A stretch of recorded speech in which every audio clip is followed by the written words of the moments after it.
170 मध्ये तुम्ही एक प्लेट खावा नाही तर पूर्ण पातेलं संपवा. आता कोल्हापुरात फक्त 170 रुपये मध्ये चिकन दम बिर्याणी किंवा व्हेज दम बिर्याणी अनलिमिटेड मिळणार आहे. चिकन पीस पाहिजे तेवढं खावा, बिर्याणी पाहिजे तेवढी खावा, व्हेज बिर्याणी पाहिजे तेवढी खावा. पण थांबवत नाही, कोण काय म्हणत नाही, नुसतं वड किंवा हाड की हान बडीव की बडीव. श्रावण मध्ये व्हेज वाल्यांसाठी 170 रुपये मध्ये यामध्ये तुम्हाला फ्राय पापड, तांबडा रस्सा तो पण व्हेज, रायता आणि अनलिमिटेड व्हेज बिर्याणी मिळणार आहे. चिकन मध्ये तांबडा रस्सा, रायता आणि बिर्याणी 170 मध्ये अनलिमिटेड. चिकन पीस पण अनलिमिटेड. तांबडा रस्सा वाटीनं नाही, जग न घुमवायचा. आणि व्हेज वाल्यांनी टेन्शन घ्यायचं नाही, तांबडा रस्सा व्हेज आहे बरं का, तर जबरदस्त आहे.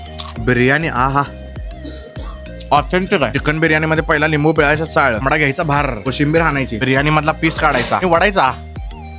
नेऊन येतलं चिकन खरंच लय भारी आहे. पाहिजे तेवढं म्हणजे भावा एक प्लेट खाणार तर पूर्ण पातळ संपव, काय विषय नाही. व्हेज आणि चिकन अनलिमिटेड 170 ला, फुल 140 ला आणि हाफ फक्त 100 रुपयाला. तुम्ही कुठली पण 2 फुल बिर्याणी घ्या, त्याच्या हाफ बिर्याणी फ्री. आपले 10,000 फॉलोअर होत आले खतरनाक फुडीचे, त्यामुळे पेजला आत्ताच फॉलो करून ठेवा. आता यांचा पत्ता म्हणला तर कोल्हापुरात राजारामपुरी मध्ये पहिल्या गल्लीमध्ये पॅन्टलून शोरूमच्या बरोबर समोर आहे बिर्याणी दरबार. इथं यायलाच लागते.